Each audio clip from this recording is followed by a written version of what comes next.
Good afternoon, Maine. Welcome to the Muddy Waters podcast. My name is Chuck Ellis, and I am your host. Sometimes I call myself the Swamp Guide, courtesy of Truth Slinger, who named me that in the early days of the podcast.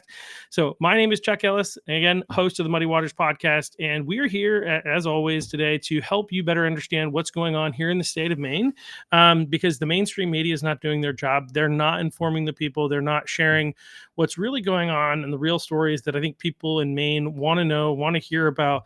Instead, they're just a propaganda arm of the left, unfortunately, and ultimately are not really seriously interested in presenting what's really going on in our state, but instead just telling you what the Dems want you to hear. So part of how we let you know what's going on actually in our state is, in addition to interviewing legislators and lawyers and business owners and things like that, we interview actual individual Mainers and help let them tell their story about what happened to them. So some of the stuff that we're dealing with was stuff that happened in the past, but it helps us better understand the current administration here in the state of Maine, leadership, and how they are, the type of people that they are essentially, and how they're really working in opposition to honesty, integrity, and real leadership. So today we have with us a special guest, I guess you could say, who has had to deal with some of the people in leadership here in our state and the impacts of our votes. And when we vote for the wrong people, and we can see what happens. So without further ado, we'll bring on Major Mike Gary. Thank you for coming on the podcast, Mike.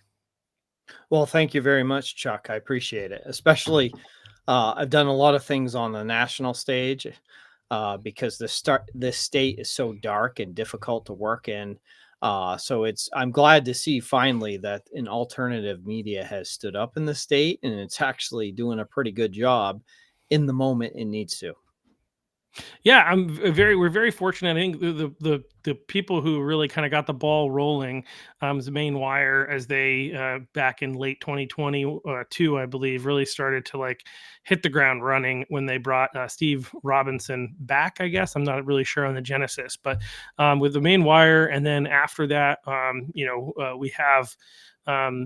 Truth Slinger was a guy doing podcasts, and he's a bit of a controversial character right now in some ways, but started doing some podcasts. But and then Unquirer has been doing a lot of citizen journalism. A lot of this stuff is happening on X, although he's getting busy on Facebook as well, as much as Facebook will let him. Although they're getting flagged a little bit over there. But like, there's some people that started doing some things, and I had the opportunity to join Truth Slinger's podcast back in, I think it was August, maybe September, and went on 4 times. And he's like, "You need to start your own podcast." And so here we are.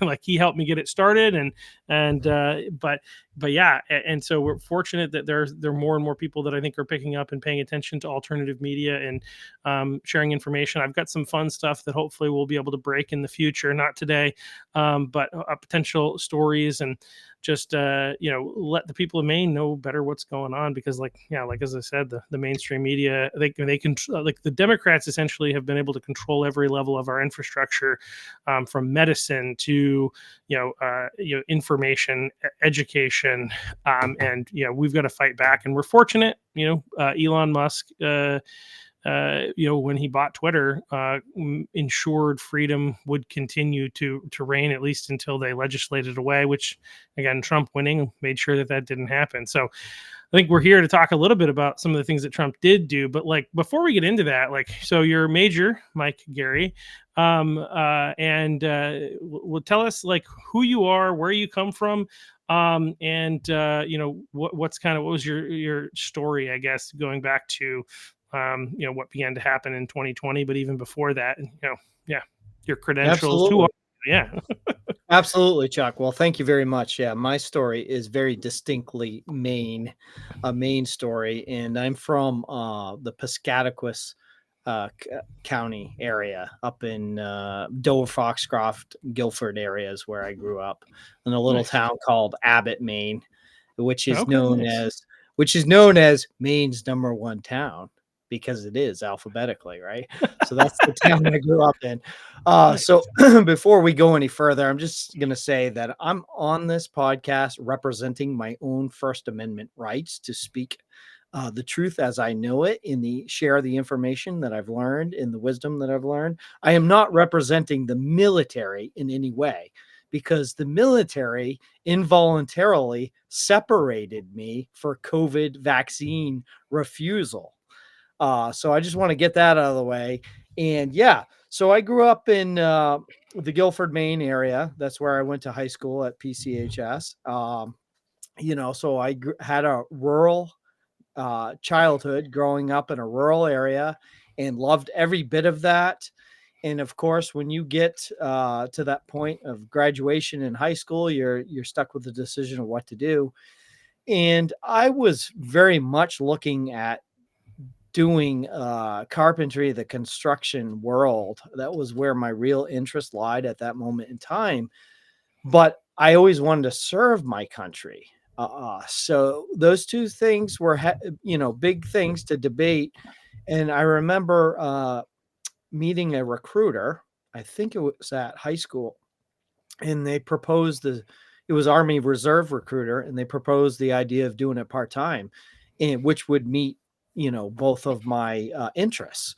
And so that's what I did. I joined the Army Reserve initially, and I went that very summer that I graduated high school. I went right into my basic training in AIT, and completed those. Those were about 6 months of school, and then I came back. And at that point in time, I changed my mind on carpentry construction and decided to go to business school. So I went to Thomas College in Waterville.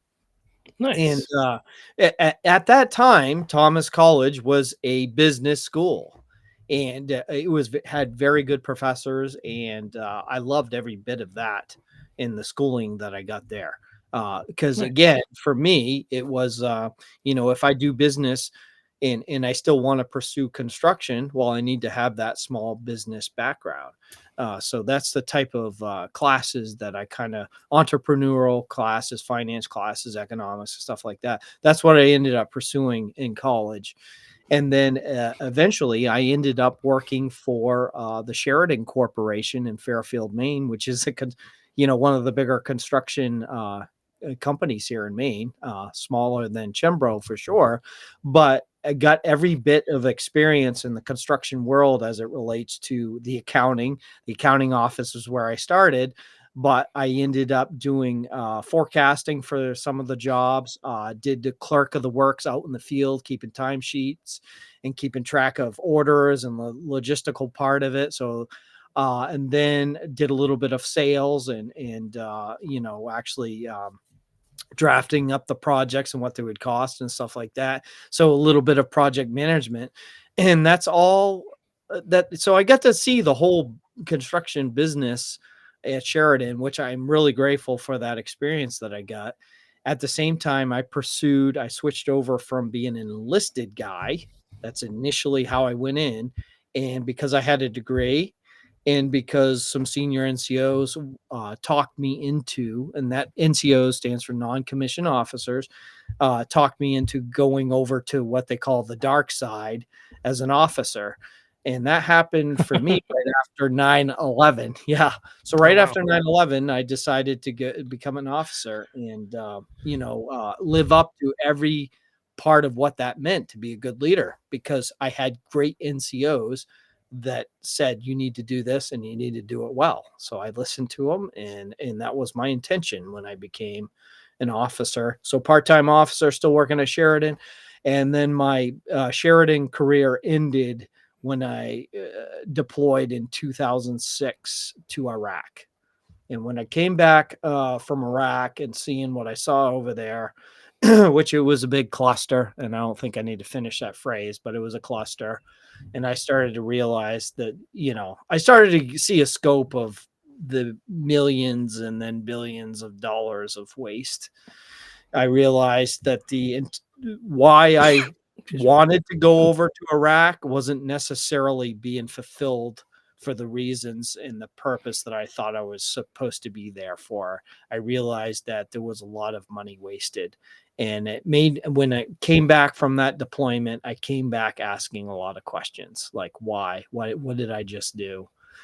Because again, people talk about the rules of engagement, as being a problem. They are a problem in some areas, but also not having control over certain things like certain times when to do missions and stuff like that made me ask questions. For example, I was on convoy security and I drove up and down the main road, which was like I-95. We called it main supply route Tampa. And so picture I-95 and just driving up and down the road, leaving at the same time every day. So it's pretty predictable for the enemy to hit you with IEDs. You know what I'm saying? And you had Mm-hmm. no control over, switching that dynamic for yourself and the guys that serve under you. So, you come back, ask questions and say, what the hell was that all about? And then you start realizing there really is a military industrial complex and they really do control things. Not everything is about the mission of the unit as it is about money and finding reasons to continue to make military supplies and things of that nature to fund the beast. So, yeah. So, anyway, I come back in '07 with all these questions and I start digging in and finding answers to those things. I haven't found every answer, but I have satisfied a lot of those questions for myself. So, in 2009, I got the opportunity to actually backfill a full-time slot in the weapons of mass destruction civil support team as the operations officer, because with my business background and operational background that I had developed in the military, that slot was the person that was in it was deploying. And so I was able to backfill it full time, but it was kind of like a contract that had to be renewed every year or so. So eventually that led to a permanent full time position in that weapons of mass destruction civil support team, which is Maine's hazmat response to chemical, biological, and radiological nuclear events. So my background that I've been working in for the last 15 years is that CBRN, as we call it, Chem Bio Rad Nuke. Uh, and I've been the deputy commander of two different units. That one I just listed, the 11th Weapons of Mass Destruction Civil Support Team, and the New England. Get ready here, another acronym within an acronym. The New England SURF-P, which stands for stands for CBRN, Enhanced Response Force Package, which is 200. It's about a 200 person small battalion, but 6 different elements that make it up, highly skilled elements like medical decon, search and extractors, fatality search and recovery teams, coolers for dead bodies and stuff like that, operations, and then a very good commo team as a part of that. And then the hazmat team that I mentioned, weapons of mass destruction civil support team, that is 22 highly skilled response experts when it comes to CBRN events. Every state has one of these teams. And so where do you see this in the practical world?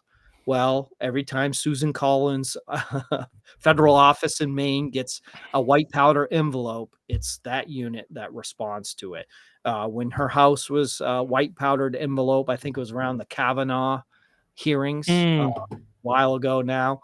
It was our unit that responded to that and deemed it safe for that incident. So just to kind of ask a couple questions at this point. So obviously, like, a couple of things is, one is not an average soldier, right? Yeah. Right? Like that's number one, right? In the Army National Guard the entire time, initially in the reserves and then in active duty, and in a very highly specialized, highly trained, highly what's the term that I'm looking for? I think high risk.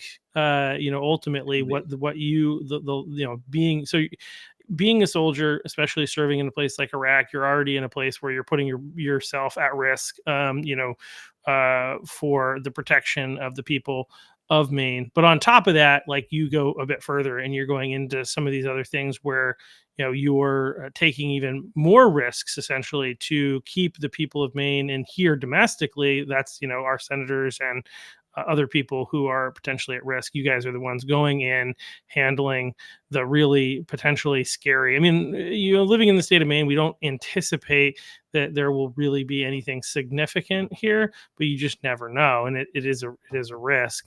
And so you're kind of serving in that kind of role, which is requires a lot of trust from leadership as well. So I mean, you're somebody who is very highly trusted, obviously, and very highly skilled. Yes, yeah, yep. To put it lightly, yes. I mean, hundreds of hours of training in the I'm only going to talk about the Seaburn field. Yes, I was field artillery officer before, which is a lot of math and getting the round in the right place, and then engineer officer because that fit well with my civilian career at the time in construction. So I have multiple backgrounds. I was good at all of them. I'm not going to say I was the best, but I was very good at anything I did. The last 15 years, I've thoroughly enjoyed Seaburn in that field. And another interesting thing when I came back from Iraq, so in the 2010 time frame, I started to question. I guess it's because I was in Iraq. I started to go almost Hmm. vegetarian because everything they cooked meat wise was like it was just sobbed in oil and chicken fried type stuff. So I couldn't eat it well. And then I started to go mostly vegetarian, except for the meats that weren't cooked that way, and I dropped a lot of weight. And I was like, huh, that's interesting. So it made me question the food supply. All right. So I'm actually kind of around that time frame of 2010, I started to get healthier and healthier as I learned more about food. At the same time, I was questioning all these other things, and I was in the Seaburn field, which, is chemicals is one of the larger part of that, and then you start realize, "Oh my goodness, food has all these preservatives Yeah. and chemicals on it." Okay, so my personal life and my professional life blended in, and I absolutely loved it, I had the perfect life from, I would say, from 2010 right up until 2020 when COVID came on. But to highlight, hundreds, thousands of hours of training, but I loved what I did. So I had thousands upon thousands of hours of reading on my own. One thing I would do at night is I used to love to read. I wasn't much into the social media until the last couple of years, but I would read books at night. And guess what type of books they were? There were books on Lyme disease, chemical weapons, biological weapons programs. So I was probably, if not the best, one of the best um, response guys across the nation. And obviously, that's why COVID did not sneak up on me because I had enough knowledge to start seeing in like December of 2019 when China started acting really funny. And I've always looked at China as a possible threat. That's always something that I educated myself on, especially small rural areas like Piscataquis County lost a lot of mills. A lot of the working people lost their jobs to NAFTA, right? So I'm very educated on that. My dad was the knife maker at Moosehead Manufacturing. The hard rock maple wood products, tables, chairs, and furniture that were made out of that mill that eventually got crushed by Hmm. China. And the fact that I believe China has always waged a sneaky war, an economic, these are my personal opinions, but certainly when something started to happen in China in 2019, I was paying attention, very, very close attention. Okay. And this is where, as the months developed, and then you started, I think it was in December of 19, then I heard about the military games that were in I think it was September or October of that year, and I'm like, "Oh, wow, weird." And and then Wuhan, the lab there. And of course, I've read a lot of lab leak books, right? Real events where things leak out of labs. Lab 257 is a really good book to go read to find out. That's on Hmm. Plum Island. Uh, Plum Island's right near Long Island. And if you look at what's due north of Plum Island, oh, Lyme, Connecticut. Oh, so you can go research that. I won't go into it anymore. But anyway, I'm just saying I was very cognizant of what was going on. Yeah. The interesting thing is as the months developed, you could not talk about China in the Main Army National Guard, Hmm. especially as we got closer to the fielding of the shot. Especially after the theft of the 2020 election, you could not mention the origin story. You couldn't touch So that. it's so And wild. I mean, well, it was from the very beginning, really, from mainstream media. But I wasn't in the military, so I don't know. But like, they were obviously immediately mocking any idea that this was anything other than, I think the, you know, the bat, kind of in the wet market or whatever. Like, if you doubted that, you were considered to be like this crazy conspiracy theorist. And now, obviously, the data that we have shows that that's exactly like that it was a leak from a lab where they were doing gain of function research. But yeah, you definitely, again, like in my job, uh we weren't supposed to talk politics, although if you were parroting liberal ideology, that was fine, but you couldn't talk conservative politics anyway. But so we didn't talk for the most part publicly about that. But in your field, where you, especially where you're somebody who's like trained in that field, that's a bit of a different world, I guess. well, it's supposed Yeah. to be. It should be, but it wasn't.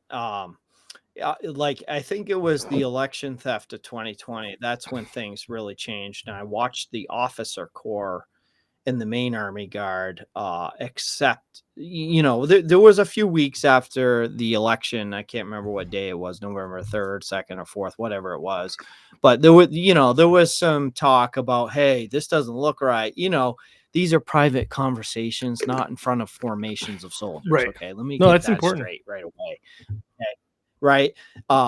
So, and everybody's kind of having this talk in their little areas, right? Like, whoa, this is some real strange stuff.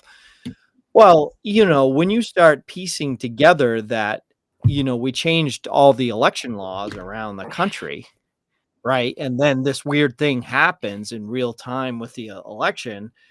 You start putting two and two together, which is a part of what I'm trained to do. Like, like when you respond to a nefarious chemical or biological attack, right? This is terrorism. So there's an intention and a motive to harm people, right? So when we respond as a unit, the mental process of figuring out how this happened and what they are doing, you might have only figured out a part of the actual agent out, or the process that they made, Yeah. right?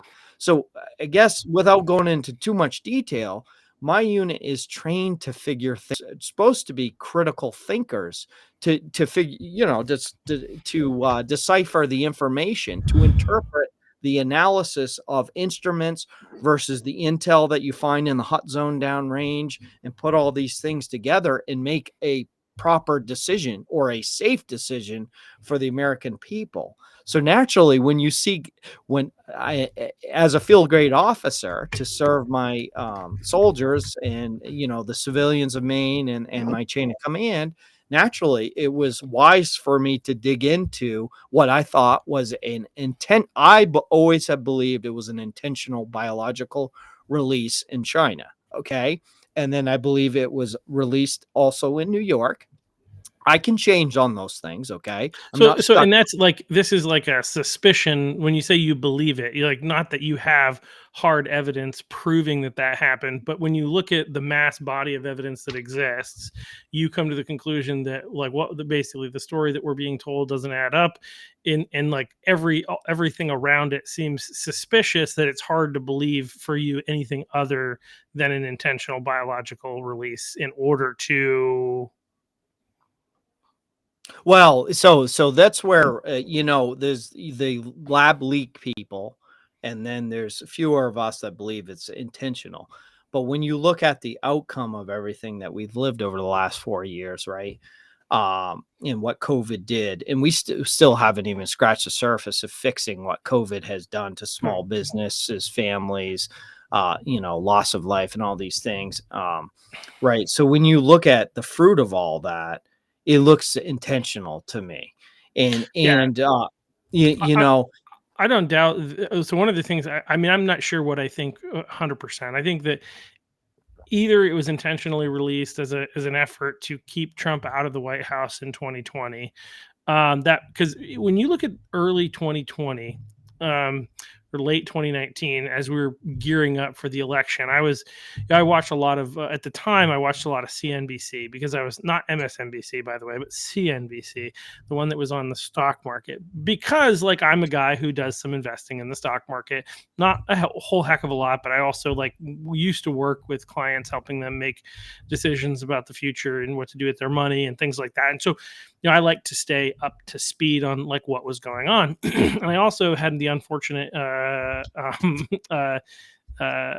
reality that I had ruptured my Achilles and my left leg in November of 2019. And so I was at home, and like every day I had free time. And so I would get up in the morning and I would watch CNBC. So late 2019, early 2020, like everybody in this was just basically like Trump is going to win re-election in a landslide. The economy is going too well. And then what changed that was COVID, right? And so to me, like it's a little suspicious, right, that this happens right then. Now, again, if it is just like this random thing, it was a lab leak, then obviously there's nothing intentional. But regardless of whether or not it was intentional or it just happened to happen, immediately after a pandemic response preparedness training put on by the Bill and Melinda Gates Foundation, that kind of outlined how world governments would work together to censor information and stuff like that. This all this training for all these countries, this happened like just before the initial release in 2019. So it's all a bit suspicious. Like I don't know where I stand. I don't have an official position necessarily, but like it's suspicious. And so I can understand where you're coming from on that for sure. yeah, well, just because of my skill set, I was looking at indicators that other people wouldn't have been looking at. For example, there was a sickness in Maine that passed around from that fall of 2019 into early winter of 2020, where Yeah.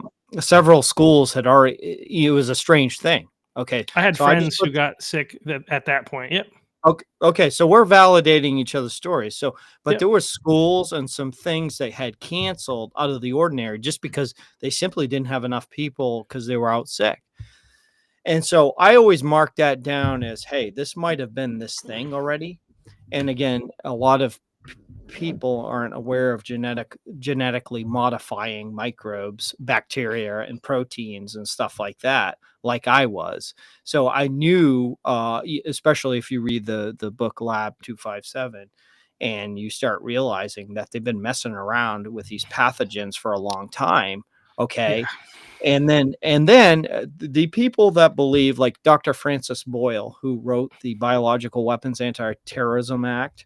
So I take of 1989, I take what he says very seriously, and I tend to favor a lot of stuff. But he believes it was an accidental leak, which is totally possible. Sure. These labs leak all over the place, and they do for poor maintenance, filters that they don't upgrade, cracks in certain systems, ductwork, and stuff like that that never gets attended to. Now, with what we're seeing in our government and how it has lack of performance, can you imagine that there would be ductwork, filters, and things like that they wouldn't have replaced in these lab systems?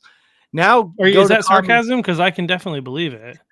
Okay, so I don't need to beat Yeah. that into the ground too bad, right? So now Yeah. let's go to communist China, who doesn't really care about their people. Okay, Yeah. and a lab leak is totally possible. But if you want to take out a nation like America, and you don't think you can do it head on, This is why biological weapons are great, okay?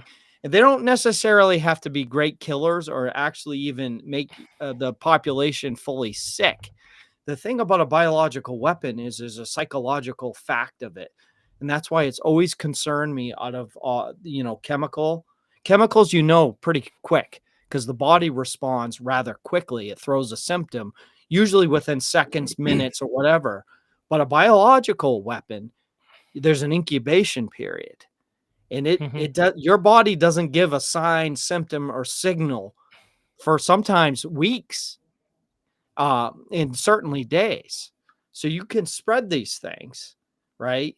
And you can genetically modify them and make them even way worse or more transmissible or more deadly. And you can walk away and nobody's ever going to know it's you. You could even spread them at those military games in China, whether it was China or another nation, so it could be any way, right? And you have all nations represented there, and then let them bring it back. So that's why biological weapons have always bothered me in my profession because, well, we lived it. We lived my worst fear, and that was COVID, which ended up being mostly a psychological event. Not saying real people didn't die from this genetic gain of function thing, because that did happen. But you can make it so much worse by pounding it on the TV every night into people's heads. Well, yeah, that was I mean, that was the thing about COVID. I mean, like you said, I think it was a real thing. It really happened. It really did negatively impact some people. Children tended to be better to get COVID than to get the flu, but people who were like already ill essentially were significantly negatively impacted by it. So it's real, but like the psychological impact, I agree, was the bigger thing. The way that I sometimes describe it is it's like somebody ran into a movie theater and yelled bomb or fire, and everybody panicked and ran out, and there were people like guiding them and telling them what direction to go, and eventually they realized, how the heck did I get here, which is in a cage, right? And some of them were still sitting there being like, what do we do next? We're still, and a lot of us were actually initially, I would say, even like I had been paying attention to COVID-19, like I said, since the end of 2019. And I still, initially was like, well, maybe this is worse than I thought it was, like the way that everybody's reacting. Right. And so like, I gave it a couple, after a couple of weeks, I was like, okay, there's something else going on here. But for a lot of people, it wasn't until months later that people started waking up, and realizing what was really going on. And obviously some people still haven't, but yeah, that's the impact. The psychological, as you say, is much more profound in this situation. If they were trying to kill people with this virus, well, number one, a virus that's that transmissible is going to kill their own people, which maybe they don't care as much, but like this one was not nearly as deadly, not nearly deadly enough to really, if that was your goal. But if your goal is to weaken America, yeah, and specifically get rid of somebody like Donald Trump, who, especially for a place like China and the deep state bureaucrats who are all connected, right? Because they're all connected to Fauci, the gain of function research, all these people were really not interested in anybody who was looking to shine a spotlight on what was actually going on. So yeah, I 100% buy that. So anyway, so you're watching all this happening again from your background, from your history, like you understand biological warfare, and red flags are raised about what this is and what's going on, and you start talking about it, even though they're basically telling you guys to stop talking about it. Is that right? Yeah. Well, President Trump had it right. In April, I think it was whenever he started mentioning April of 2020, it'd be when he started talking about hydroxychloroquine. Hmm. Okay, this is an important red flag that I know many know, but I want to give some more understanding to the Maine people and then to the American people as well. This is President Trump's out. He had the right answer from the beginning. Therapeutics, hydroxychloroquine was the first one that he mentioned. Yep. Azithromycin, ivermectin, and budesonide, and there's so many. There's so many good ones, and they're all cheap simple, in the strategic national stockpile, a lot of these, okay, which is something the military does handle with the CDC. Now, I've since that time, and we saw the reaction from the experts or the CDC at that time. They did not allow it, right? It was allowed for like a month or two, and then they clamped down on it hard, and they started calling ivermectin horse paste and making fun of people, right? Well, that Yeah, when and I they saw tried to that, stop. They tried to. They also talked against hydroxychloroquine, yeah, as well. yeah, Yeah, because okay, Trump recommended it, and Trump's not a right. doctor, so therefore it's got to be bad for everyone. It was like this is the logic of the insane liberals at this point. But Okay. anyway, continue. So speaking from the know, that broke our protocols. Okay. Because in the pandemic plan, and I've actually interviewed him, his name is Colonel Jim Zitlow, the first officer in charge, put in charge of the first pandemic plan of 2007. So people can go look this up. Colonel, retired Air Force, Jim Zitlow. He produced the first plan where he had a staff of people that worked under him, and he produced the first pandemic plan for this country. And the first step in battling a pandemic, or let's say a biological weapon, is therapeutics. Okay, Hmm. antivirals and Yep. such. Okay, Yep. okay, I have to highlight this. When the media and then all the response agencies did not do that, and they did the opposite of that, then I knew for sure this was about taking rights away, and this was a coordinated effort. Okay. And that's you really can't. Well, why? Why didn't you give them life-saving ivermectin? Why didn't you? Okay, there's no way out of this argument. Yep. Okay, because those end the emergency. There would be no emergency if you have a Right. therapeutic. The plan at that point, the pandemic plan that we have is solved by step number one in it, which is antivirals and therapeutics. Okay. But that wasn't allowed to happen. Then that says coordination. Okay. You sound a bit anti-science. Well, that was just Fauci our Fauci represents science, and he that was says just that our that's not plan. the right. Yeah, yeah.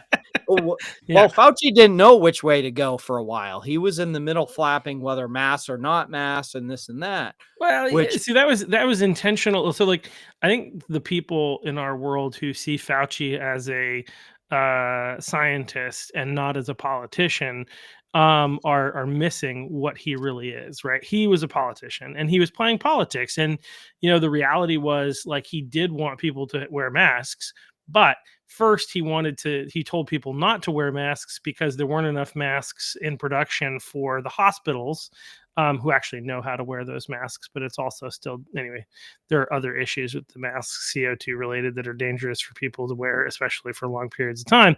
But he didn't know. I mean, he knew that they needed to at least make the appearance as though they were protecting, doctors and nurses who were actually, quote unquote, putting their lives on the line. And to some degree they were. And my mom was one of the ones that was working during that time, and they needed to have masks for the medical professionals, and so that's why he told that initial lie, was to stop people from going out and buying them, so that there wasn't enough supply. That, and then once there was supply, then he was like, all right, yeah, you definitely need to wear a mask. And the wearing of the mask obviously is not a scientific thing from where I sit and from the study that I've done and looking into it, but it's more of another measure of control. Because like the science does not support that the mask actually helped anyone, which is why like there should have well, been no mask from the beginning. yeah. Well, that's what I'm an Yeah, expert sorry, in, I'm is interrupting personal and protective equipment. yeah. So, when they started to make people wear those stupid standard surgical masks, right? Or the chin diapers, as Right, they said for on hours. South Park. They called them chin diapers. Yeah, they had the chin diapers for hours on end. Yeah, You just, that's not the purpose of that, right? right. It's a splash protection, not a inhalation protection necessarily. And then we, for the state of Maine, our unit was tasked with going around initially, very early on, mask fit testing for the N95 mask, because nobody knew how to mask fit for it. fit test, so to make sure the seal was good around, because you can't just send people out there, right? Well, apparently all the state agencies had forgot how to do that, so we had to go out and make sure people would know how to bend the thing on and fit it right to their face. So we So did to be that. clear, what you're saying is your unit was out training people on how to appropriately wear masks. Correct. Yep. Okay, just want to Yep. make sure. Yeah, we were in some of the nursing homes early on, and that was only for like maybe into April of 2020 early on. And then we kind of okay, so for our unit, and then when all the mass stuff and all these other things started to happen, it started to break protocols and procedures of hazmat response. Okay, actually donning and doffing personal protective equipment. There's nobody that are more experts than the unit that I work for, because we go around and teach all the regional hazmat teams in the counties in the state of Maine, and that's a mission set that we have, and so isn't it for the other response units for other states? So when when the mask was being forced beyond its actual use, then our unit just backed out and said, "Okay, that's that's not what we do here. We actually do real science and real protective equipment for real reasons, right?" So we kind of backed out of that. Wisely, our commander at the time, and I'm the deputy commander, we backed out of the foolishness that was going on in a way that might not have been good, because if we would have spoke up maybe a little louder early on, it would have spared, who knows, maybe it could have sparked a proper debate on why our OSHA regulations are the way they are, right? Mm-hmm. OSHA didn't actually write a regulation for like taking a plastic bag and putting it over your head, right? They didn't think to do that because they never thought that people would be that stupid to put masks and double mask and triple mask on old ladies working in the grocery store. But there is certain things in the OSHA Code of Federal Regulations that do prevent wearing masks excessively for long periods of times. And you had already mentioned it, carbon dioxide buildup under those things for minutes and hours on end, right? And there's actually a regulation that I quoted in there for being immediately dangerous to life and health when you drop below 19.5% oxygen. So I did things like that after I couldn't handle it anymore, when we kept doing stupider and stupider stuff.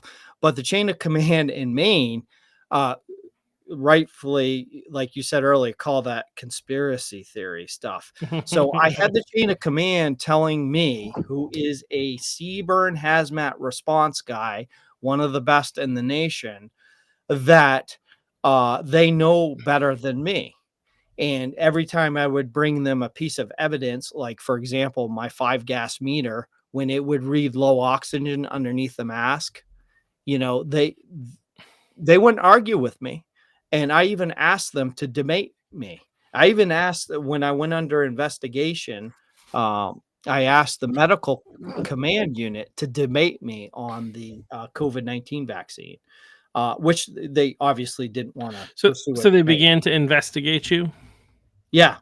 Yeah. So as 2020, once we went over that election period, that's where things got crazy in the military.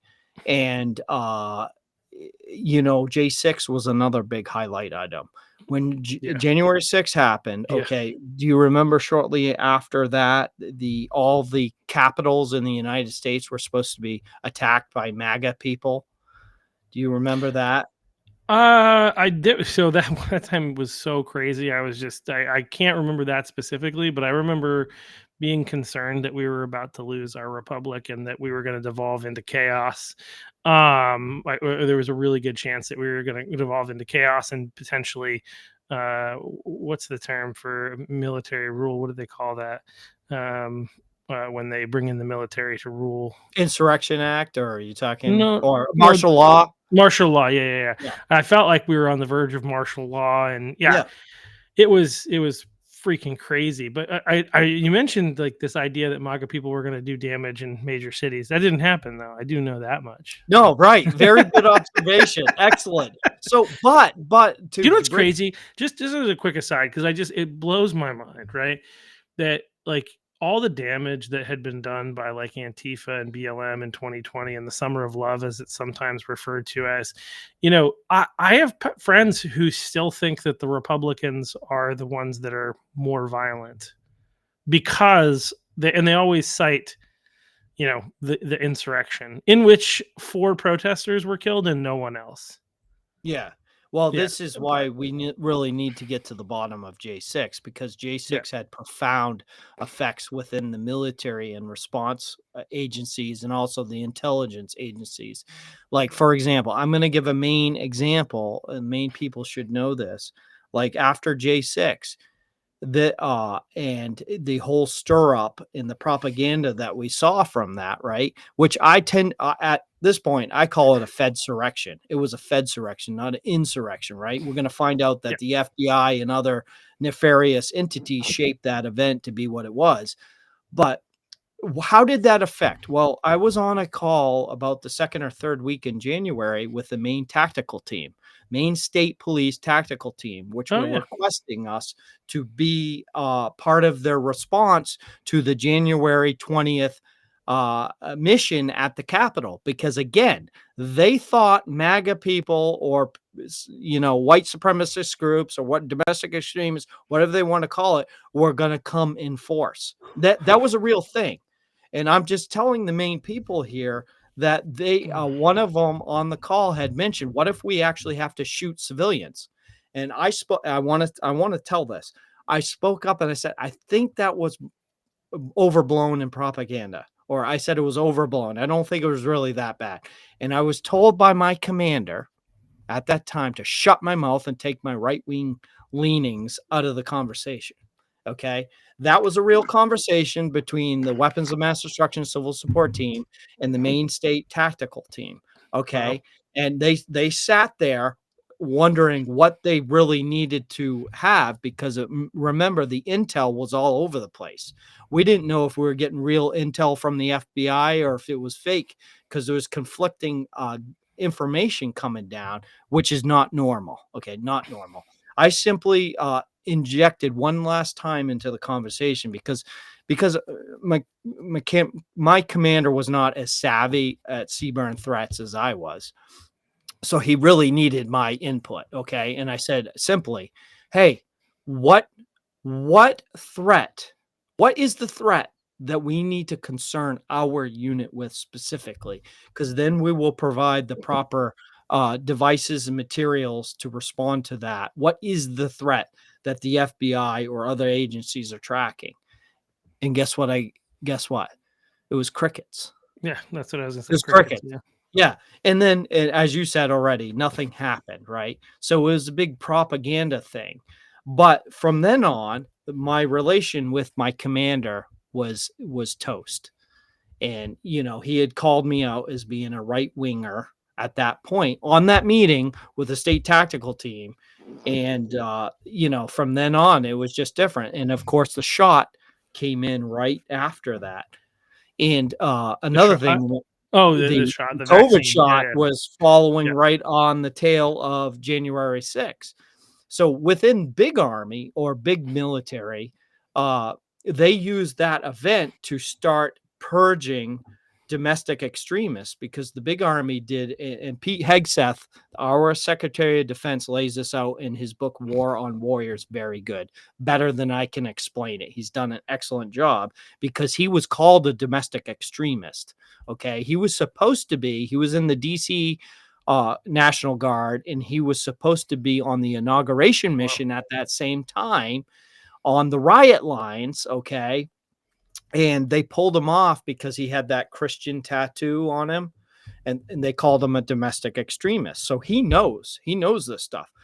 Well, Hmm. so he essentially resigned his commission shortly after that. He put in a Wow. memo to get done. Yeah, well, that's his backstory. That's why he Yeah. knows, and this is why we're going to see continued firings of rebellious generals and admirals and senior officers, because that's what they're doing to Trump. And I saw it the first time around, and I just want to kind of make this clear for everybody. Inside the military, it has been chaos, and COVID was like the big button flipped that made it possible to really bring in the DEI, the transgender, Oh yeah. and all these and purge of Christians. You know, the Yep. vax that the vax subject really did that well. And as we know at this point, with many cases, the military broke Religious Freedom Restoration Act, which is the First Amendment, and they also Yep. broke the informed consent laws, right? Which is as what I ultimately was challenging and showing my chain of command with the VAERS, Vaccine Adverse Events Reporting System. I actually submitted, hey, what are we doing here? VAERS is our national signaling system, which is in Army regulation. It's listed there, okay? Is signaling that this thing's dangerous. And that's when I went Yeah. under investigation. Yeah. And it was interesting is that, like, when you say dangerous, I think it's important to note that, at least from my perspective, as I was researching at that time, that's not to say that like 50% of people who get it have negative reactions, right? It's still a small percentage, but the issue is when you compare that to other vaccines and how it related to other vaccines, it was so much worse than any other vaccine in terms of the number of adverse reactions, the significance of the adverse reactions, especially when you compare it to like the benefit, right? With anything, you always want to do, like, talk about informed consent, right? You want to do a cost benefit analysis. Like, what are the risks that I'm going to have some significant event versus what if I don't take the vaccine and I get COVID, right? So, like, when you talk about this, is something that like I was really passionate about and I got really educated on while everybody else was just in fear and afraid of everything, right? I was looking at the numbers because I'm a data guy.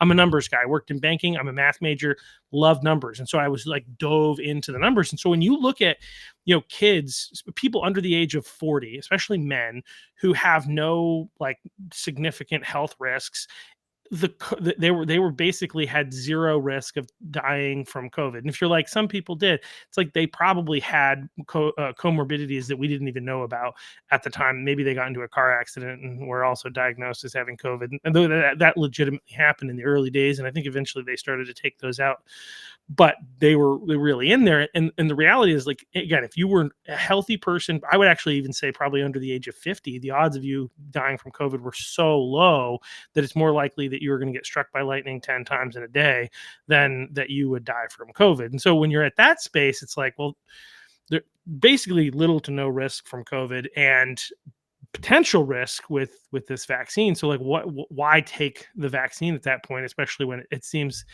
like they were starting to have these issues, which is why ultimately I never got the vaccine myself. Like, I'm not anti-vax. I'm not opposed to vaccines. I have since I married my wife as right here in Kenya, or in Rwanda actually. And in order to go there, my doctor recommended the typhoid vaccine, and I also ended up traveling to Uganda a little while later, and I got yellow fever because here in America, world is different, and like I don't want to catch no like yellow fever or typhoid and have to go to a hospital in a third world country, and might not get good treatment. Maybe I might, but like I don't have that trust, and so I'm not an anti-vax person. But like I'm looking at this and I'm like, number one, it feels like the government and a ton of people are trying to pressure people into taking this. So I'm initially like, not really interested in that. And then it got to the point where right around the same time that they were pressuring they were pressuring my mom, and who is a nurse. And they were talking about forcing private entities to make their people get vaccinated or pay these huge fines, which is really like, Orwellian, right? This idea of this like government control. So I was just like, you know what? I don't think I'm not worried about like what will happen to me if I get the vaccine, but I'm going to stand up because somebody needs to, right? And whatever happens happens, but somebody, I need to stand up and speak up for the people who are afraid to do it for themselves. So I actually called my HR department because at some point they required us to put a designation about whether we had been or we hadn't been or we were planning to, or and whatever. And I can't remember exactly what I answered, but I made sure to call them and let them know that like you didn't have the option that I wanted, which is this is none of your business. And so I picked the closest thing I could find to that, but ultimately make sure you understand that it's in your record that I'm not telling you anything. It's not your business what I do with my own private medical life. Anyway, that's my 2 cents. Excellent. That's it. It's too bad more people didn't do that, but, Yeah, like well, I they were said. afraid. They were Yeah. afraid they wouldn't be able to travel. They wouldn't, and like the social contagion got to the point where I had a friend who, his kids wouldn't let him, even though him and his wife had both already gotten COVID and recovered from it. The kids wouldn't let him see his grandkids unless he got vaccinated, and so him and his wife ended up getting vaccinated, even though they didn't need to, and it wasn't helpful, and the kids weren't at risk anyway. All this stuff, and on top of you know, all the other things. So And it's see, that's another thing in the Army regulation. If you've had the sickness, you don't need the shot. And of course, as the shots were rolling out, early on rolling out, most people had COVID, or they oh had, yeah, let me put it this way, a positive test in some type of right, sickness. Okay. yeah, Which, everybody tend to accept as COVID. Okay. So, by the military Army regulation, you did not need the shot, and that had always been common practice. Like, that was understood and never challenged until this time. So you start putting together all these different things that we keep doing, and like I said from the beginning, is therapeutics. There's no emergency, right? And like you were yeah. saying, the numbers of there's not many people really getting hurt from this or dying from the natural side of this. So when you put those things together, you realize, oh, it was about this new technology they wanted to bring out, the shot. And when you Well, is when it? you I yeah, think. Sorry, I think it was about a couple of things, right? It was about this idea of control, them wanting to advance control, take away freedoms, them wanting to win the 2020 election, and wanting to make sure that the emergency at least lasted until then, and the pharmaceutical industrial complex wanting to get rich off of it, yeah, right? Like it was such that's a what it yeah. looks like to me from here. I When have a you hard start time convincing me breaking otherwise.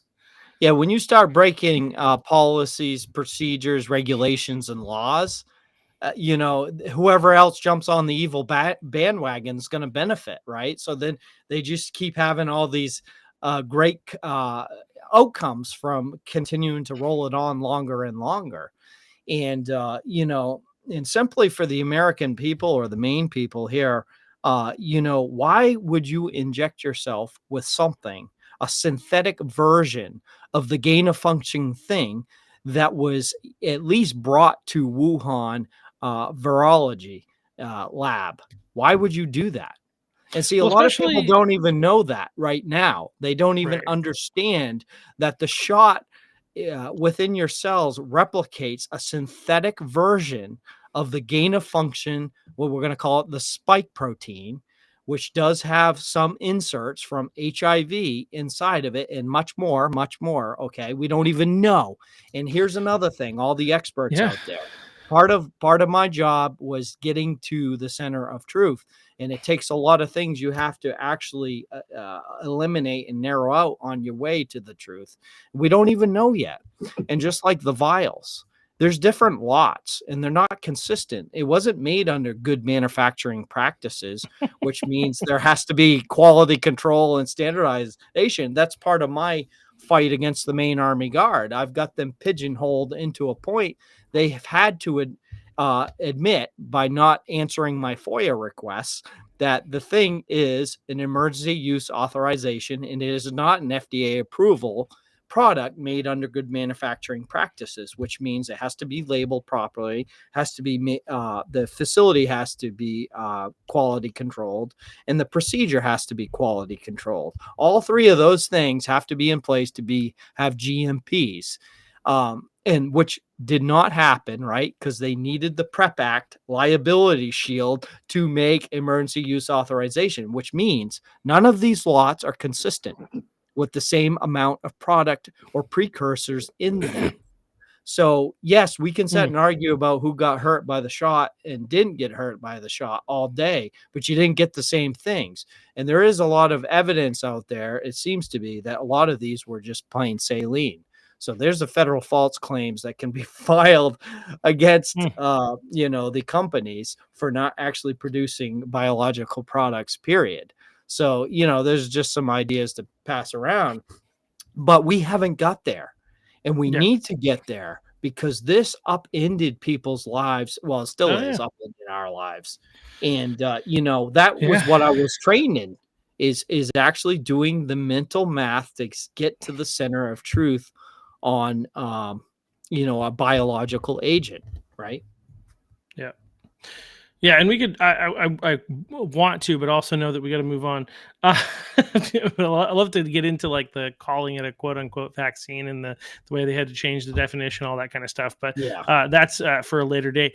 But yeah, so you start kind of like speaking up about what's going on, and initially you get basically told to shut up, and then how does this progress? Like what happens over time, and Yeah, yeah. the next big thing after that January 2020 discussion with the Maine State Tactical Team, the next thing is, you remember the weird phenomenon, like for example, women's menstruation issues. Oh yeah, Do you yeah, remember I remember those? that. Yeah, Okay. yeah, Yeah, yeah. yeah. Well, it happened early on. That was around that Easter of 2020. My wife and daughter 2021, you had mean? Because this correct is after 2021. COVID had gotten out, 21, okay. Correct. Thank you. Yes, Yep, April of 2021. Correct. Um, Easter dinner, newly vaccinated grandparents and my daughter and wife come out with weird menstruations. And of course, at that time, I was already tracking on it online. But again, you yeah, have to validate everything. I talked with a local nurse who validated it. mhm, And so then I started to dig in with blood tests, and I had my daughter's blood tested, and she tested positive for the spike protein only, not the nucleoprotein. Um, and I got that answer early May of 21. Okay. And then the next weird phenomenon was the magnetic phenomenon. Okay. Which a lot of people don't like to talk about it, even on the anti vax side. But I had a service member that was recently vaccinated, and, science is what I perform, right? I have gadgets, devices, and things that I interpret the information that come from these things. So, asking a service member, giving them informed consent, saying, "Hey, do you mind? You just vaccinated? Yes, yes. Do you mind checking to see if that is magnetic?" And they did, and it stuck. And so I documented it, took a picture, and the service member became very concerned, went to the commander. This all happened within a matter of minutes as I was, getting the picture taken care of. And the commander, it was creepy, called me into his office, shut the door, and he said, "It did not stick." And I said, "Okay." And he already had a negative counsel laid out for me. And I said, "Well, then why am I here?" Could answer the question. And on the negative counseling, he had written a bunch of political what's anti-MAGA negative stuff. counsel? This is what you do to start essentially either correcting a soldier's actions or starting to create a paper trail at getting rid of them or punishment. Okay. So you get a negative counseling statement. That's what we call Okay, it. So I'm okay, getting a negative counseling from the commander because the service member went to him to tell him about the magnet experiment. I didn't force him. I asked. He asked twice, and he did it. He did it on his own, and I documented it with a picture. Right? It's a very awkward thing when it sticks. Right? I can imagine. I didn't think it would stick. Okay, but it did. It stuck, and I took a picture of it, documented it. And then the commander wanted to say that I forced him into this illegal experiment. And while at the same time, I was like, no, we need to do something about this. This means the lot is contaminated with something. We need to report this. So this was a very awkward situation, uh, which was the beginning of the paper trail on me. So also on that wow, negative counseling, they listed things like things that I had in private conversations, like calling Michelle Obama, a male as opposed to a female. These are private conversations I've had with a commander before. And then, some things about like the Hunter Biden laptop that I questioned. So that was on this negative counseling because that was permissible to go after Trump at that moment in time inside the military. So You could things that do you'd that. said in private conversations, not said Yes. things that you said like as any a part of your duties on your job, but just things that you had made comment about. Okay. Yeah. Yeah. Just small groups of people inside an office, not in front of troops. Okay. And anyway, the negative council said no more performing experiments and a bunch of garbledy-goop of political stuff, like I just mentioned. And that was the beginning of this. So from that's May of 2021. Okay, I laid very, very low. Okay, so this commander and I, which were deputy and commander, right? I have to fill in Yep. for him. From that period on, we basically did not speak. I Which remained I prior to remained that you very were oh go ahead. we were Prior to that you guys were really good on friendly. good terms and yeah. Yeah. Yeah, we were well, it really kind of for me, I got very quiet after that January tactical team meeting. I got Yeah. quiet, extremely quiet after May of 21. And then finally, you have the Delta wave, which is the vaccinated spreading the shedding effect, right? And everybody getting Right. sick at that period, except for the unvaxxed, us. And there was a great group within this 22-man team, okay, of hazmat CBRN responders. Now we're all full time, okay, and all the full time Main Army Guard force is looking at our team and saying, why aren't they more vaccinated?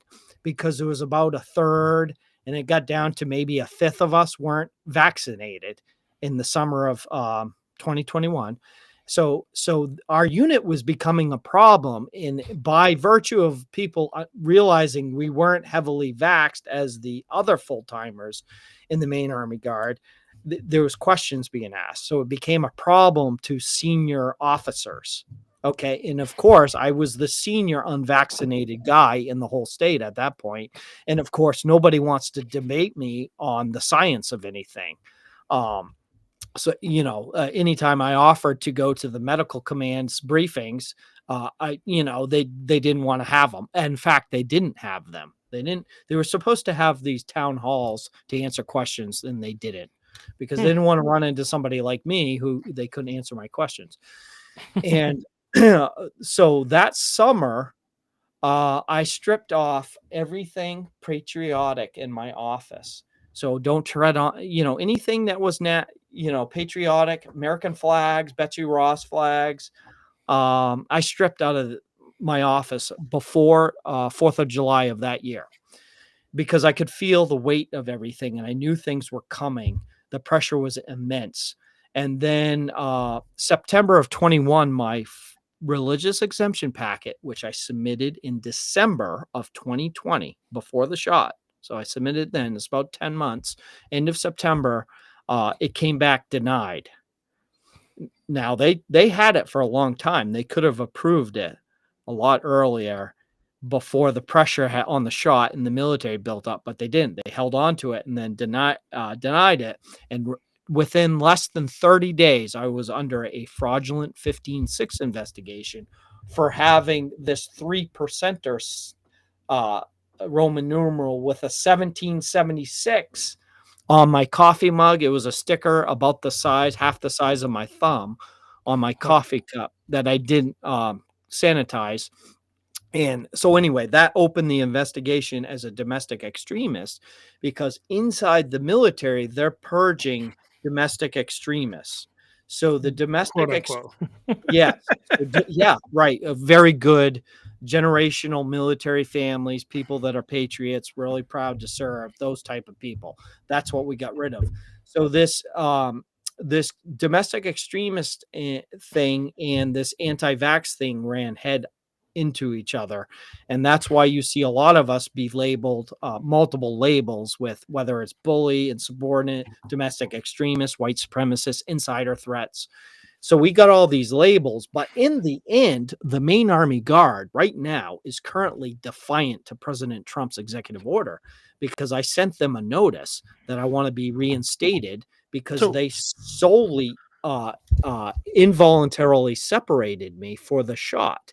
Because okay. on my DD 214, which is my discharge document, it lists the Juliet November Charlie JNC code, unacceptable conduct, which is the guidance that came down through their chain of command to separate us by. So I have the proper code for involuntarily being separated. Now I've had the press actually call the PAO office or email them, and they will not say they involuntarily separated anybody out of the main Army National Guard. Well, that's a lie because my DD 214 tells a different story, and I have the guidance that came down through the chain of command because I still have friends and they share documents with me. So there's no argument here. I was involuntarily separated of the main Army National Guard from my full-time AGR position, and because I was such an outstanding, stellar leader and soldier service member, they didn't dare take me out by way of an administrative separation board, which would be a panel of people that would decide whether I get to stay in or not. So they chose to do everything within their power and try to take me out by putting a complaint against my security clearance. Um, which Hmm. essentially, if I lose my security clearance, that's it, you're done. So they tried a sneaky way at getting at me. By the way, at this point, I FOIA'd the security clearance office down in, I think it's Arlington, and I still have a security clearance. My legal battle that I pursued to keep it won. So I beat the main Army Guard in the security clearance battle, and everything they submitted to them was a lie or an embellishment, because what they Hmm. did after the investigation, they took all those same allegations, which were unfounded and legally insufficient, and they submitted them to the security clearance office. So in the end, my reprimand, it's called a GOMR, General Officer Memorandum of Reprimand, states I was insubordinate for not taking following a lawful order, which was the shot. Which it's not a lawful order. You broke the informed consent laws, General Dean Preston, and then Yeah. Colonel Blair Tinkham, the chief of staff. You waged a fraudulent 15-6 investigation against me. By the way, Colonel Tinkham, who was promoted to General Tinkham, now works at a high level position in the main CDC, and he created the after action review plan for the main's response to COVID-19. Okay.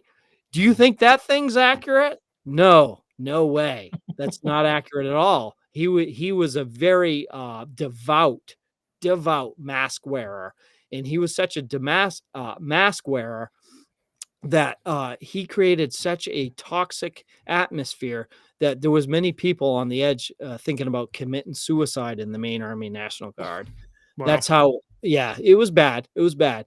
He even, as the chief of staff, so Colonel Blair Tinkham, my good buddy now, who had a wife that was vaccine injured at a National Guard clinic, main Army National Guard clinic, Hmm. he told Blair Tinkham to his face his wife got injured with myocarditis, didn't know if she was going to live at the time. And Jeez. Tinkham told him, "No, couldn't be. I'm going to fire you if you don't get the shot." That's a discussion. That's a real discussion that went on, and many others like that. Anybody that came down with a vax injury, the medical command denied it and said it was in your head. So this is the Hmm. type of thing. That's why vaccine injured just usually quietly got their 20 years and got done, and they went away, got out as Hmm. quick as they could because you couldn't make a VAERS report. And again, it's in our regulations that you have to submit a vaccine injury report. There's no debate about it. It's in the Army regulations. Yeah. And everybody knew this thing was experimental. And everybody knew that when they got it, there was a breakout of COVID everywhere. They knew it was a great failure. but they just had to have somebody to persecute as their center of to focus their center of hate and discontent, and that ended up being me.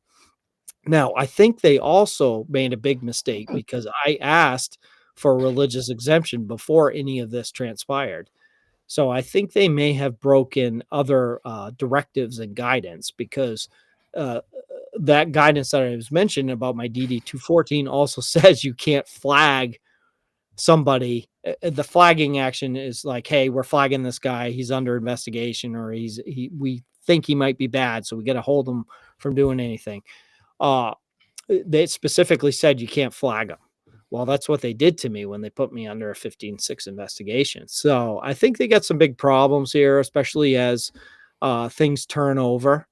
And I just need somebody above them to come in to look at them. And that's why I just submitted a congressional complaint to Congressman Goldman and Senator Susan Collins.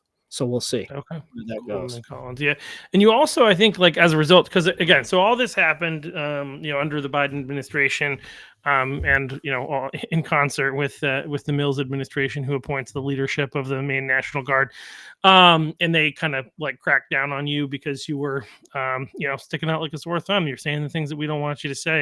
1984, we got to make the people who are saying saying what they might be saying is true. They might be saying something that's true, but we don't. That's especially why we don't want them to be able to speak, because then other people might believe it. It might become contagious. Those thoughts and ideas, thinking for yourself. And so we have to get rid of you. And so my understanding is at that point, so you're still technically in the Army National Guard as a reservist. Yeah, you were able to like transfer over to being a reserve. Is that right? Yeah, yeah, you did pretty good. It's very complicated. Okay. Remember, they had to take me out by using non-traditional ways because they didn't feel they could win in a separation board, which is a panel of people. So they tried the slower method, but it was under their administrative controls to do so, to take me out with a security clearance, which is not a quick thing.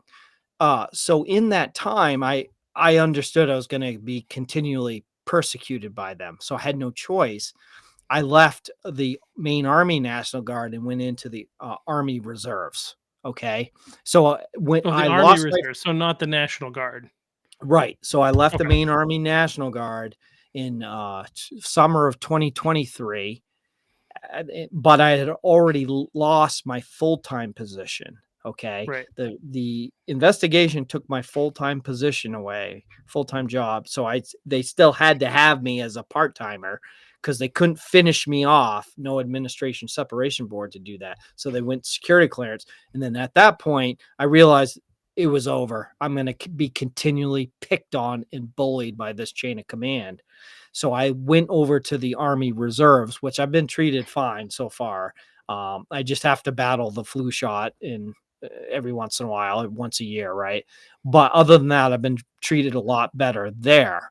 But the damage has already been done because I've missed like 3, 4 years of either negative or no officer evaluation reports. It makes it incredibly hard to get a job even on the part-time side because I don't have any. Essentially, I have 4 years I can't talk about because I have no evaluations. So it's like a job evaluation, right? Because Yeah, the main Army Guard's holding on. They won't even give me those evaluations, even if they're mediocre, right? They won't yeah, give them to me at this point. So that's making it increasingly difficult for me to move into a better spot in the Army Reserves. And then, of course, I've got the reprimand. I've been fired. It's a really difficult hole to dig out of, but I've survived it. I've survived for 4 years like this. And now we got this executive order, which essentially is going to recognize the law on the books, whether it's religious freedom or the informed consent laws. And then there's another law. When I delivered VAERS information to my chain of command, I essentially became a whistleblower under the health and safety uh, regulation that we have in our command guidance. And so the fact that I've submitted to them multiple times VAERS, also the chemical data that's in the shots, but we'll just stick with VAERS because everybody kind of recognizes that now. Yeah. There's other. So what I'm getting at, there's more ways to blow the whistle on health and safety than just the VAERS. But I'll stick Sure. with Yeah. VAERS. I did VAERS several times to the chain of command. I even did it to Colonel Blair Tinkham to his face, and actually sent him my religious exemption with VAERS data in it. So another big problem of the military is a lot of soldiers did likewise. They were incredibly smart. They put VAERS data or health and safety data in their religious exemption packets. And so essentially that all became protected communications under the Whistleblower Act. But of course, no Yeah. whistleblower is protected. They've all been Right. persecuted. So this is another thing that needs redress at some point. Yeah. Wow. Yeah, it's like it's hard to like we've moved in a lot of ways, most of us anyway, who are able to have moved beyond the 2020 2021, the vaccine mandates, stuff like that. That's like in some ways feels like it's the ancient past of it. Just remember how crazy of a time that was, and just what they were doing, what they were able to get away with in the early Biden days, and just like the fact that they forced all this on you and pushed you out. And now, though, fortunately, because of Trump being elected, the executive order, they're supposed to, what he had said for. I mean, I feel like there's so much more we could talk about, but we have limited time here today. But is that then Trump's executive order, which says that you should get back pay and you should be reinstated at your same level, which is actually very significant, I think, in your case, because you're at 17 years of active duty, and in order to get your pension, you need to hit 20 years of active duty, which, if you had not been forced out, you would have hit by now. So that's not a small thing. I mean, you served a long time for your country. I think you said 27 years total, 17 years in full time duty, which is like, again, you're right on the cusp of being able to be. And at this point, you should be able to be if the executive order goes through as it should in your case. So they've done this, but they haven't acknowledged this executive order in your case, and they have not reinstated you or given you No, back pay. no, no, no. And in fact, it's even worse than that. Just last week, the 60-day check was at the end of March, progress check on it. Okay. And just last week, the Air Force stepped out first. They sent out a bunch of memos to their people that they said could come back. And in it, there's a line that says that you had to sign off on this, that you voluntarily got done and weren't coerced to get done when you were forced out. And so on X, there's fallout all over X on this. Okay. So all of us that are in the vax refusal side of things are all talking about it, and it created such a storm on X that some lawyers have gotten involved. There's been several news articles at this point. And then the X account, DOD Rapid Response, I believe the name of it. Well, a lot of us know Pete Hegseth directly, Mm-hmm. not me, but the X community, Mm-hmm. Vax Yeah. Refusal.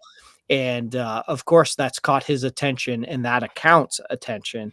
And that account says reviewing this. So I think the Air Force Awesome. has already screwed it up.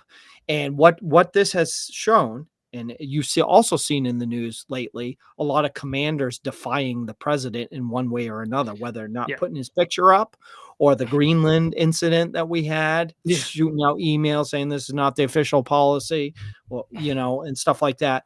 Okay, you've seen a lot of that defiance by officers. Well, this one's going to be bigger. Okay. And this one's going to be difficult because there's a lot more involved here. And I think the Air Force majorly screwed up, and Pete Hegseth it's going to be difficult for him. But I think he's going to realize that he has a great bunch of senior officers that are actually working against him. And I think this event or this subject is going to bring it out big time.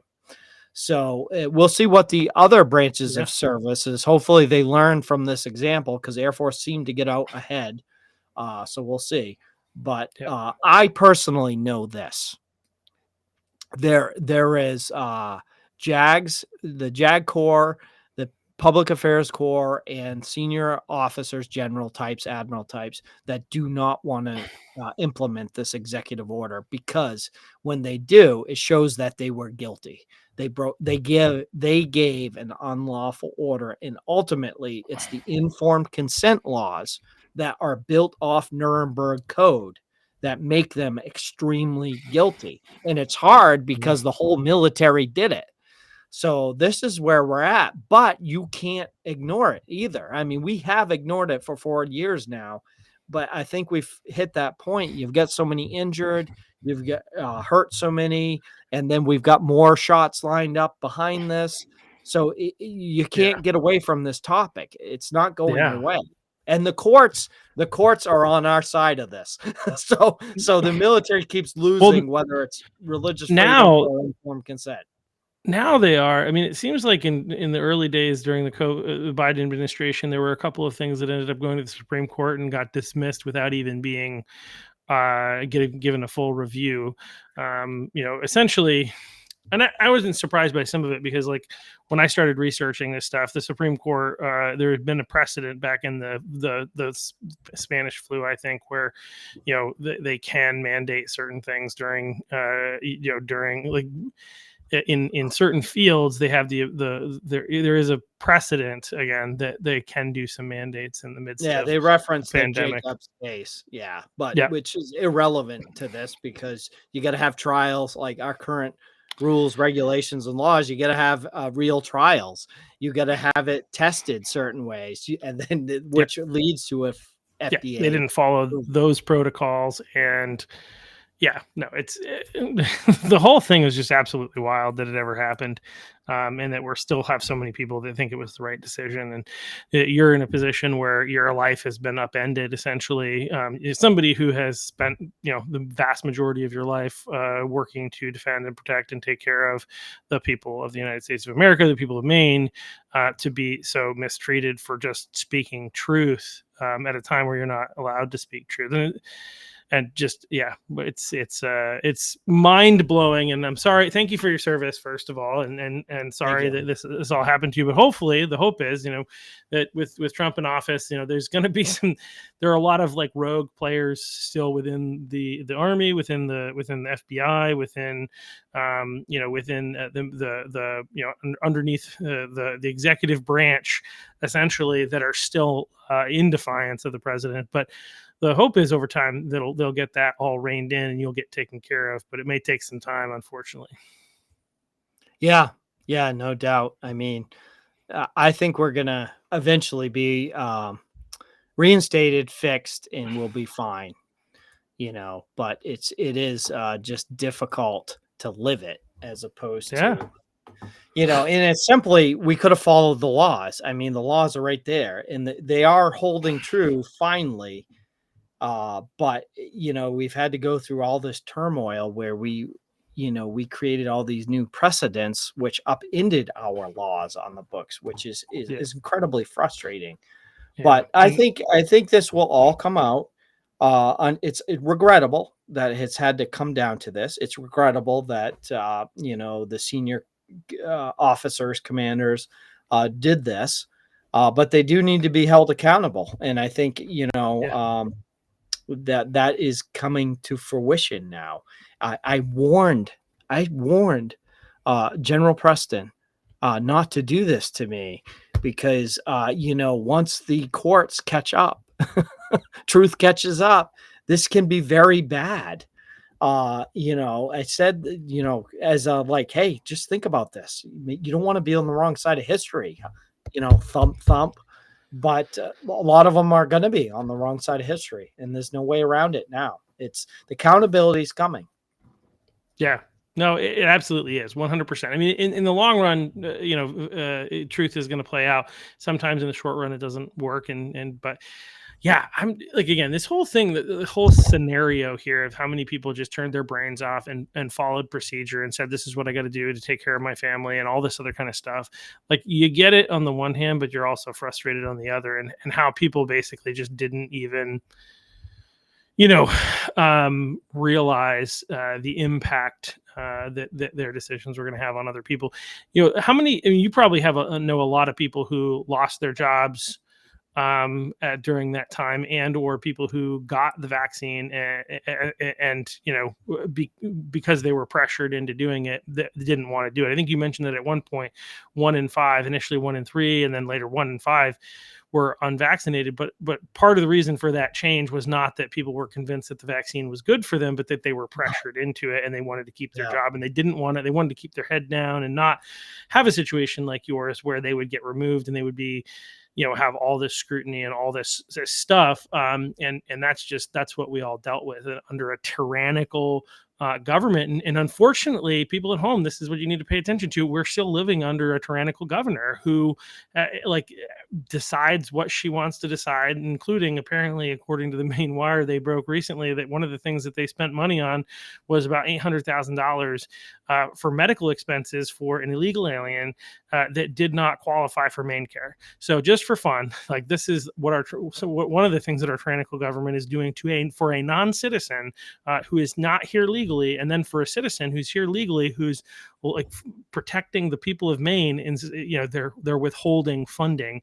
They're not taking care of Major Michael Gary here, and so it's wild. So this is why elections matter. This is why we need to get out there. We need to get people elected who are conservative. We need to figure out who we're going to put up as a party for our gubernatorial seat.